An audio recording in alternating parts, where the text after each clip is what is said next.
গ্রামের একটি সাদামাটা বাড়িতে বাস করতেন শাশুড়ি রুশমা দেবী।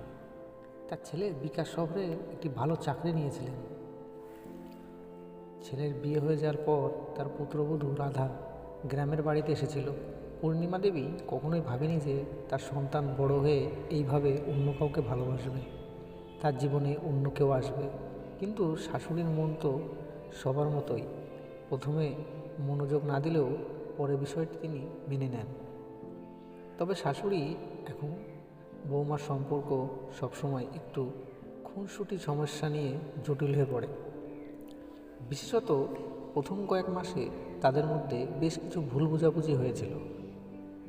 সুরমা দেবী ছিলেন একেবারে রক্ষণশীল পুরনো ধারার মহিলা। নিয়ম কানুন, পারিবারিক রীতিনীতি এই সব কিছুতেই তিনি একেবারে কঠোর ছিলেন। রাধা, যিনি শহরের শিক্ষিত আধুনিক মেয়ে, তার পক্ষে সুষমা দেবীর এই রক্ষণশীলতা মেনে চলা সহজ ছিল না। তবে সে নিজেকে সবসময় শান্ত রাখে, চেষ্টা করে বোঝার এবং সহ্য করার। একদিন সুরমা দেবী রাধাকে বললেন, তুমি কেন এইভাবে রান্না করছো? এটা ঠিক নয়। আমাদের পরিবারের নিয়ম রীতি মেনে চলতে হবে। আগে আমাদের বাড়িতে এক একটি পদ বিশেষভাবে তৈরি করা হতো, এখন তো এসব আগোছালো হয়ে যাচ্ছে। রাধা কিছুটা হতাশ হয়ে উত্তর দিল, মা, আমি জানি আপনি যেভাবে রান্না করতে চেয়েছিলেন সেইভাবেই আমাদের বাড়ির জন্য ভালো। তবে এখন শহরের নানা জিনিস আমাদের স্বাদে আসে, তাই রান্না একটু আলাদা। সুষমা দেবী তৎক্ষণাৎ কিছু বললেন না, কিন্তু মনে মনে রেগে গেলেন। তিনি ভাবলেন, এই মেয়েটি তো জানেই না আমাদের কত কঠিন পরিশ্রমে এই বাড়ি সাজানো হয়েছিল। তার এই আধুনিকতা আমার পছন্দ না। তবে সময় চলে গেল, রাধার কাজকর্মে যত্নবান চেষ্টা করল। সুরমা দেবী ধীরে ধীরে বুঝতে লাগলেন তার ছেলে সুখী এবং তার নতুন জীবনও উপভোগ করছে। তবে একদিন এমন একটা ঘটনা ঘটল যা সব কিছু পাল্টে দিল। বিকাশ সুরমা দেবীর একমাত্র ছেলে। একদিন অফিস থেকে বাড়ি ফিরছিলেন। রাস্তার মাঝখানে একটা দুর্ঘটনা ঘটে। বিকাশ মাটিতে পড়ে যায়। তার পা মচকে গিয়েছিল এবং একটু রক্তক্ষরণও হয়েছিল। খবর পেয়ে রাধা দৌড়ে এসে বিকাশকে উঠিয়ে নিল। তখনই সুরমা দেবীও ছুটে আসেন।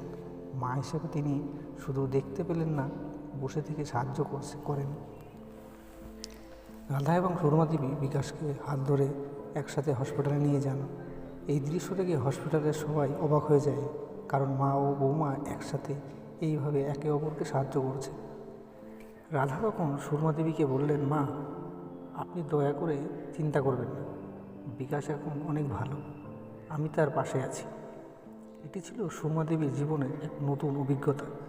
তিনি বুঝতে পারলেন যে কোনো পরিস্থিতিতে বৌমা নিজের দায়িত্ব পালন করে যাচ্ছে এবং সেই সাথে তার প্রতি ভালোবাসাও বাড়ছে।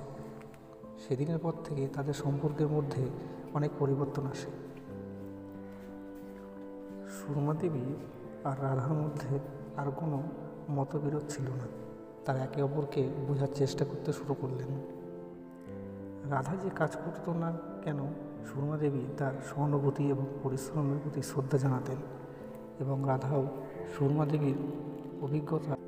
রাধা যে কাজ করুক না কেন, সুরমা দেবী তার সহানুভূতি ও পরিশ্রমের প্রতি শ্রদ্ধা জানাতেন এবং রাধাও সুরমা দেবীর অভিজ্ঞতা, তার শিক্ষা ও পরিবারের পরিচালনার প্রতি গভীর শ্রদ্ধা রাখতে শুরু করেন। একে অপরের পাশে দাঁড়িয়ে তারা বুঝতে পারলেন সম্পর্ক কখনোই এক পথের না, দুই মানুষের মধ্যেই বোঝাপড়া এবং ভালোবাসাই সম্পর্কের শক্তি। তাদের একসাথে বড় করে তোলা এই ঘরটি সময়ের সাথে সাথে পরিবর্তন হতে থাকলো। একদিন সুরমা দেবী রাধাকে বললেন, তুমি জানো, একসময় আমি ভেবেছিলাম তুমি আমাদের রীতিনীতি অনুযায়ী চলবে না, কিন্তু এখন বুঝতে পারছি ভালোবাসা এবং সহানুভূতি দিয়েই সব কিছু সুন্দর হতে পারে। এইভাবেই একদিন সেই গল্পটি সুরমা দেবী ও রাধার জন্য এক অপূর্ব অভিজ্ঞতা পরিবর্তন হয়। সময়, সহানুভূতি, ভালোবাসার সাথে তাদের সম্পর্ক এক নতুন রূপ নেয় এবং তারা একে অপরকে পরিবারের এক অমূল্য সদস্য হিসেবে দেখতে শুরু করে।